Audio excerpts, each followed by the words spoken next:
68 teams make the tournament, and every year the market overvalues the favorites and ignores the sleepers.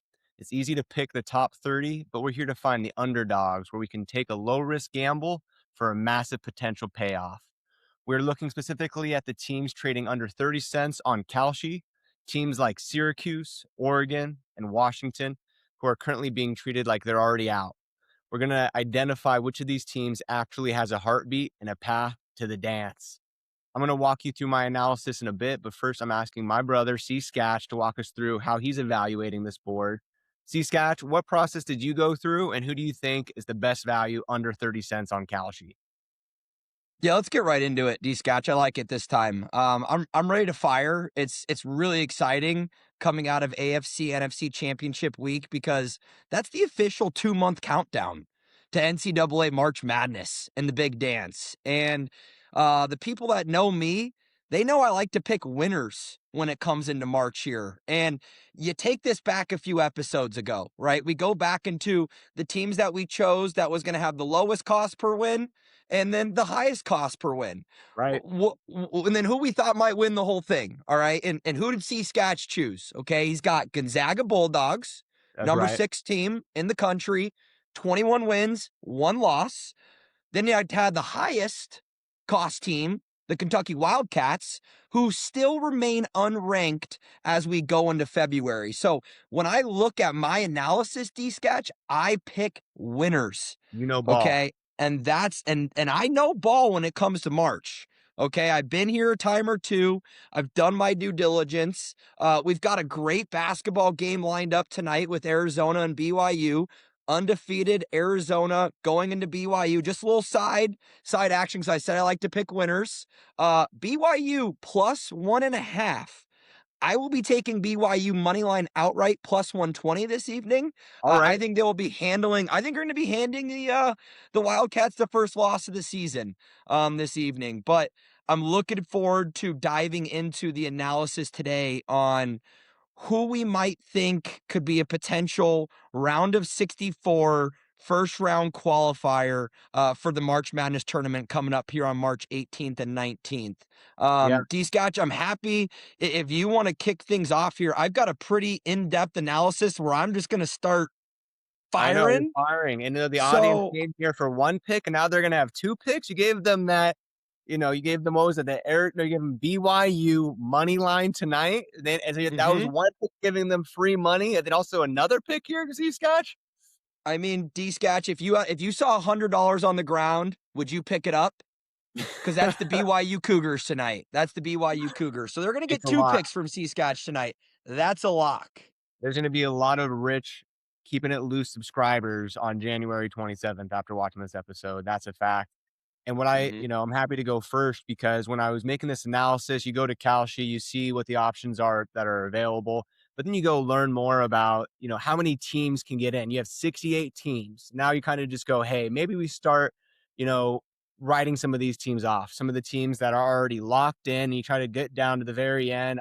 I did an analysis of that analysis, and I wanted to see of all these different conferences, how many teams from these conferences are actually getting into the March Madness tournament, because I wanted to say, hey, like if only one of these divisions or conferences gets one, while there's another one that gets 9 or 10, maybe you got to focus that on a little bit more, kind of seeing, hey, what are the 8, 9, 10, 11, 12 slots of those conferences?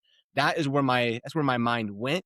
And then Okay. also on Kalshi, as we saw, there's so many different teams that are trading below 30 cents. It's trading back and forth throughout the day, throughout this past weekend. And it actually came down to a team that was not in one of these big conferences, is actually a team where there's only going to be one. There's only going to be one team that's going to be going from this conference into March Madness. They're not going to get one of these other picks where the judges get to decide them. They have to either win their tournament or they do not get in. And they're and they're Correct. ranked, and they're ranked third in the standings in this, right? But so you Mm-hmm. might be going, Dalton, why would you do this? Well, we also have a month and a half to go, right? And I almost feel like, we're not betting maybe on certainty, but also I feel like this pick is trading at under 30 cents because the timing, they just haven't arrived yet. And the pick that I end up coming to, I was thinking about a few different teams, see Scotch. Some of the options that I was for, considering at first were maybe, you know, teams like TCU, Oklahoma, Butler, Creighton, these types of teams. The Mhm. team that I finally made the decision on was the Montana Grizzlies in the Big Sky Conference. Did you take Nice. this pick too, C Scotch, or no? I don't think you No, did. no, no, and this is not usually like you, D-Scat. You're not usually a high risk, high reward type of guy, and you're right. I mean, Montana can play phenomenal basketball for the next, month and a half, but if they're ass out and they get kicked out of their conference tournament, I mean, smell ya, right? I mean, and so that's where this is a little bit of a dicey pick from you, D-Scatch, I'm not gonna lie. Well, here are the three big risks to this pick. As you just mentioned, it's the one bid league trap. If they do not win, they're not going. They also have a little bit of a problem this season on defense, and they're also the top dog in this conference as of right now is Portland State, which can be very fast paced and erratic, which can be a little bit different for the Montana for Montana. But here are the reasons why I like Montana in the Big Sky Okay. Conference. First thing, it's two words. Money Williams. When you have a name like Money Williams, that was the number 6 man in the conference last year, but now he's leading the entire conference for points per game. I mean, basically, he's the top player in the Big Sky. Love that. Mhm, The next piece is that when you're looking at the three teams that are there, you have Portland State, Montana State, and then you have Montana. Basically, they all have even records, equal records, basically the same exact thing. So now you're going, okay, going through the rest of the season, the next month and a half, who has the easier schedule out of these three? Montana has the easiest schedule of them three. So you have the best player in the conference, you have the easiest schedule ahead. Then the next thing is you go, who's coaching? Who's coaching the Grizzlies, right? I And don't now you're know, looking at the I don't coach, know. Travis DeQueer. Okay, And here's the thing, this. right? This is his 12th season. But in the past 11, he's gone to the ship. He's gone to the tournament 6 times. He's very familiar with being in this tournament. He's very He's a familiar with winner. being in Boise, where they have the Yeah. Big Sky tournament, right? So you're Mhm. telling me that over the past over a decade, he goes there half the time, and most of the time he wins it too. He's got a 72% win rate in the tournament. So here's the thing, right? They're going to the tournament, right, with the best player. Those are the two things, and then also the coach that has the biggest history in this conference of success. So you already like those things. But another thing is that in February and March, this coach historically performs better in almost every one of the seasons. But even last season, going into February and March is when he has his best win percentage. Last season, just for example, he went 14-1 to end the season, right? So you're talking Mhm. about all these things. You're talking about the easiness of the schedule, talking about the best player in the Big Sky, you're talking about that they're all basically at similar odds. And then the last thing I want to say is that they are playing against Portland State this week. They're actually away they're going to be at Portland, Oof. and we're seeing that the spread's at 3.5 favoring Montana. So they're already saying, hey, Portland State might be, Portland State's at home and they have the best record, but they Yeah. know that with Montana coming there that they are favored. So it's kind of like the timing thing Wow. I mentioned earlier, right? If they go in here and they win on Thursday, this 25 cents they had them at earlier, it could go up to 50 cents, 60 cents. I might be able to Yeah. lock in my money without even them going into the March Madness championship if I wanted to. So those were Wow. 2 reasons for my pick, C-Scotch. Yeah, a little bit of a needle in a haystack there, D-Scatch. Didn't even cross my radar with Montana. I don't know a whole lot about them. I know the Big Sky Conference somewhat well, just because Mamba, who wasn't able to make it today.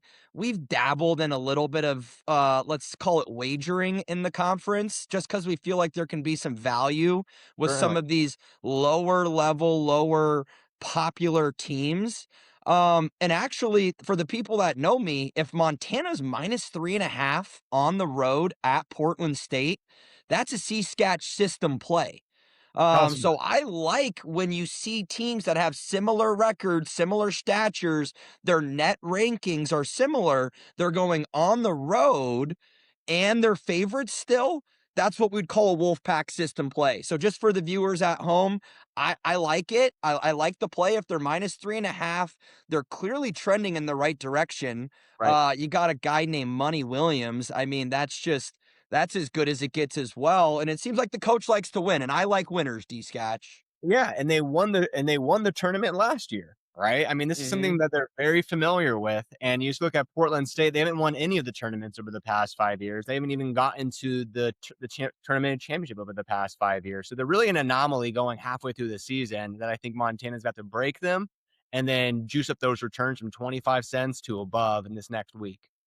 Yeah, I like it. And, that's another good point, too. A lot of these smaller conferences have these same teams winning the conference tournaments over and over, right? Like McNeese State. I don't even know if you know who McNeese State Yep. is, but I mean, they were balling in the tournament as well. You got teams like Winthrop, you got teams like VCU, Yep.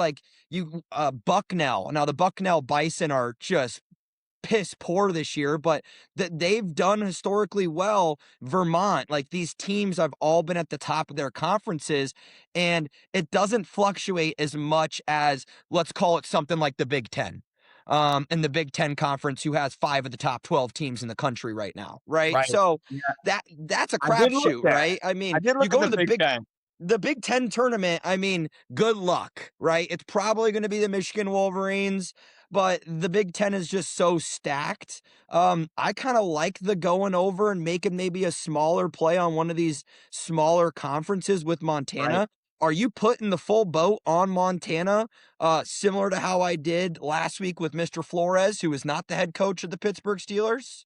Well, here's what I would say if I had 100 Skrillas to bet on this. I would say I'd be betting more than 50 Skrillas, over 50% confidence going on Montana. I would say it'd be even closer to that 70 to 80% mark right there, just from what I mean, when you just look at the experience they have, they brought back Money Williams after a great season. He is now leading the entire league.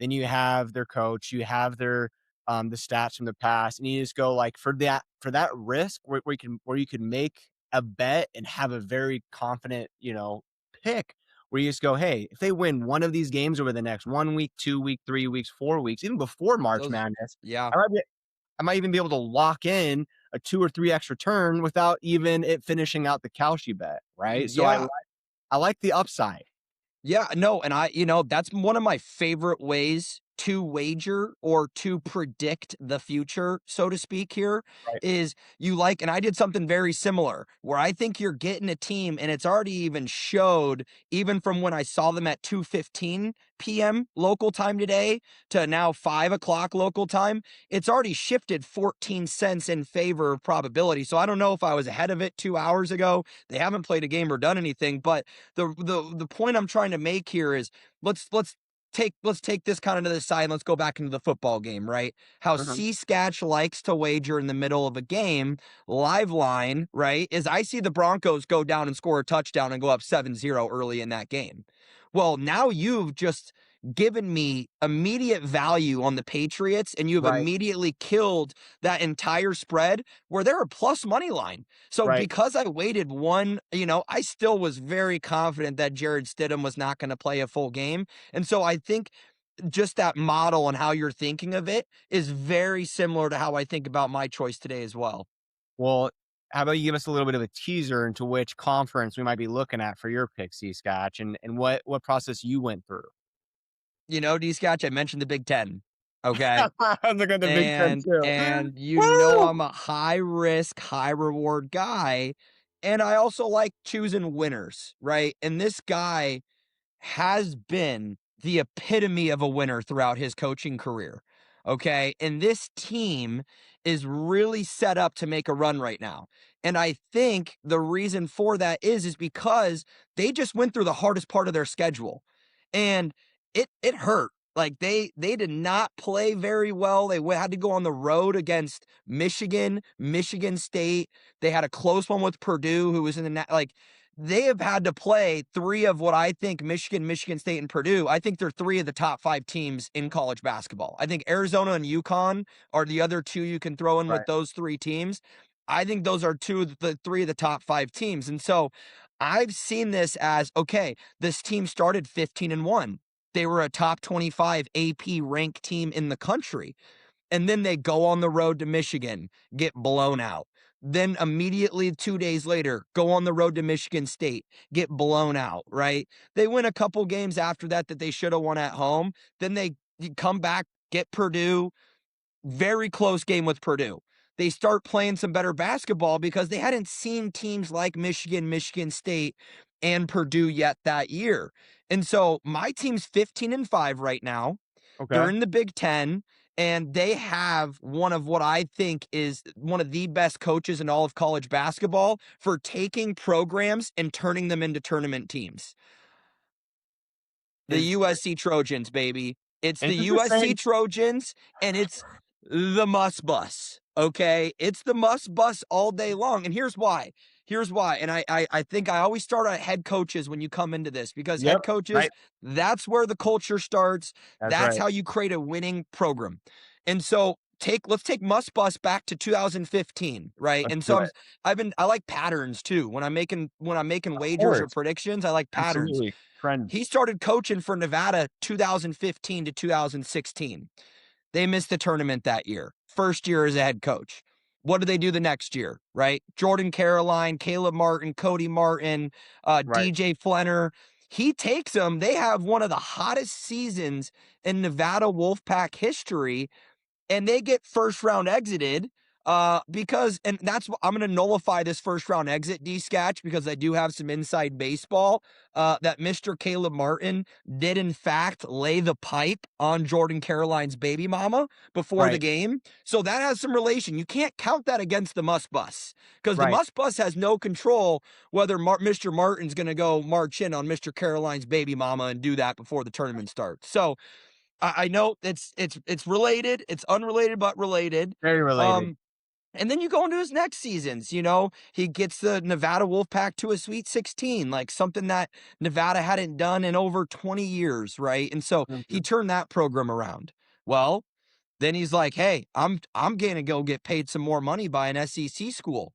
Goes into Arkansas, patterns D Scatch, misses the year of the first year of his coaching with Arkansas, misses the tournament. Mind you, just like the other side of it, where there's a little caveat, that was the COVID year. They ended the season short. He didn't have time to make it up in the conference tournament, but then goes on to take the Arkansas Razorbacks to two Elite Eights and a Sweet 16. So the guy is just a certified winner.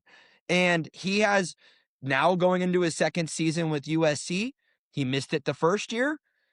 They're 15-5. They started 15-1. They were a top 25 ranked team. Their quad 2, quad 3, and quad 4 wins are all awesome. They've only lost one out of all of those. And then they've kept it close with some better teams, and then they got blown out by Michigan State. So I think that they're in a value position right now Right. where you look at them 2 weeks ago, D Scotch, 3 weeks ago, they're probably trading at 70, 75, 80 cents, right? Or 80% to Right. make the round of 64, right? Because there's only 64 teams that make it. There's a first four, which makes it 68, but there's only 64 teams that qualify. So when you're looking at kind of both sides of it right now, they have an absolutely pivotal game against the Iowa Hawkeyes on Wednesday. That is going to tell you whether USC is going to take off and they're going to go to a 60, 65, 70% on Kalshi, or this is a high risk, high reward play. Like because I think if they beat Iowa, they win their next four. And so I think you're looking at a 20-5 basketball team going into one last point, going into playing the Fighting Illini, number 9 ranked in the country at home. So I think USC is going to be 20-5 going into that ranked game. I think they're going to be in a position of success. They're a bubble team now, but I really like where they're moving forward right now. Basically, we had two different picks here. We had one where my team needs to win the tournament, and yours where they have to be selected by a committee in order to make it. I'd be lying if I didn't say that I did look at USC. Here's some of my notes, right? I also saw that Ohio State, Iowa, Indiana, all around that range. Right now, USC is number 10 in the Big Ten in terms of Sure their are. standing, right? And the Big Ten last year had 14, right? That was the biggest number of spots that went into March Madness ever was last year with Mhm. 14. Right now, they're guessing around 9 to 10 spots, right? If they were to do 9 spots right now, UC doesn't make it. If they do 10, they do make it, right? Mhm. So Yeah. I saw teams like Ohio State, Iowa, and Indiana. They're all right next to USC. I saw stronger confidence in the betting markets on those two, and I just go, what do some of these other bettors might know that I might not know? So I was looking at that a little bit. I looking at their schedule. Tell me if I'm wrong, C Scotch. They might have played some other, big names, but I haven't seen them beat anyone meaningful in 2020, the 2025 season. So that was something that, caused concern. And then also Yep. their schedule ahead is difficult, right? Mhm. Where I see the Montana, where you just go, I see so much upside. I see that they could lose a couple of games and still have a chance to go to the tournament. Whereas with USC, they're at 50 cents now. They were at, below, I think, 30 cents at one point, but now they're at 50 cents. And now it kind of feels like if they lose one game, they are headed south, right? Like in order for them to go head up north, they're going to need to win most of their future games. They have a tough schedule ahead.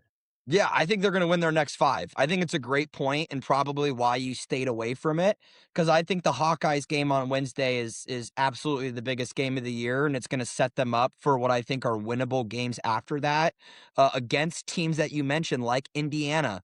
They're gonna play them at home. They're gonna play a horrible Rutgers team, at home. I see that as 2 wins for them after a Hawkeyes win.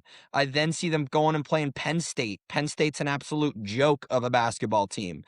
Then they go and play Ohio State. So I think that's where you're going to see a little bit of this risk reward play from C. Sketch. But the thing that I love about the Must Bus is that he is one of the winningest coaches in all of college basketball Right. after the first of the year. He just knows how to get his team going. I mean, the amount of Arkansas teams that he had that were kind of dragging ass out open into like the new year, and then they went to the Elite Eight all of a sudden. USC is one of the most proficient defenses in basketball. They have guys that, I mean, Jacob Kofi, absolute like baller lead. I think he's maybe leading or not leading, but I think top 3 in blocks right now. So they protect the rim well. They play really defensive, like very team defensive basketball, because that's the Nuss bus, or the Must bus, sorry. And then I think as their 3 ball has just not quite heated up yet. And I think that's what Muss, if he can get them working on the 3 ball, I think this team's going to be a team to be reckoned with. I think the optics as well. Like they're a Right. bubble team right now. As it Right. stands right now, they're listed on the bubble or as Yep. a 10 seed. So it's going to be really close and really tight over the next couple weeks, but they just win they just went in and beat like questionably one of the hottest teams in basketball in the Wisconsin Badgers last Right. I evening. saw that. Yeah. And so I think Muss is getting them back on the bus. I really do. And I'm excited for him. I think it's good value. Rodney Rice, junior, certified hooper. You got just some really good bench depth as well on USC, because that's how the Muss builds his teams. He likes having rotations of 8, 9 guys every single game. So Right. I think their best basketball's ahead. And I'm excited to see what they do. They rebound the ball well. They play great defense. Let's I heat think it they're up. going to crush it, these guys. I really do. I love the Must Bus too. Hey, no, with their brand, with the school, with the pull they have, with being in the Big Ten, right? And also with this coach, it's not, crazy to think that they could influence their way into March Madness as well. And that could also, with other kind of conferences, maybe not performing as well, could work in their favor. You could see Big Ten get 12 teams this year, right? And then this Hmm. basically, it was just like, hey, they were sitting at 10. Maybe they're going to end up at 9 or 8. Probably you could imagine that they're not going to win their conference or the conference No, tournament, right? So they don't have they that could. option. Never Well, know, but they totally yeah, could. There is that probably option, right? won't. You kinda got Probably won't, but they make a good run in the tournament, which the Muss loves making a good run in every conference tournament. Like they make a good run, and now the optics look great, and the committee wants to see a team like the USC Trojans in there as well. well, C Scotch, you're at 58 cents on Kalshi right now for USC. I mean, what confidence if you had 100 Skrillas, how much are you putting on USC that they are going to be getting into the men's March Madness qualifier of 64? D Sketch, you know what I'm going to do. It's the full boat. The full It's the boat, the full full boat. hundo? It's the full 100 on them, and it's crazy that they've gotten up all the way there because I'm looking at a screenshot right now of 35 cents at 2:14 PM Central Standard Time today. So the fact that they've already gone from 35 cents to when I made the pick to what you said 59 cents now, I mean, they must be listening to C Sketch because they know this guy likes to pick some winners. They're probably listening live right now. And, maybe the $100 Skrilla is maybe not even the best terminology from what I heard around, the community is that you did rake in some good cheddar this past weekend on some horses and on some parlay cards. I'm not sure that the $100 is going to affect you. I'm sure you're doing $100 on every bet you're making, C Scatch. Chew, when it comes to February, that's when the wolf gets hot. I mean, it's every single year when it comes into February and it goes through April. This is when the wolf gets hot. Take BYU tonight. Take USC with confidence to make the round of 64. And, we'll just keep just riding our winners and riding the coattails, D Scatch. We got it. We got USC $100 confidence at 48 cents. Then we have Montana at $60 confidence. We're going with that at 25 cents. Everybody, thank you for watching. See Scotch. See you next week. Everybody, keep it loose.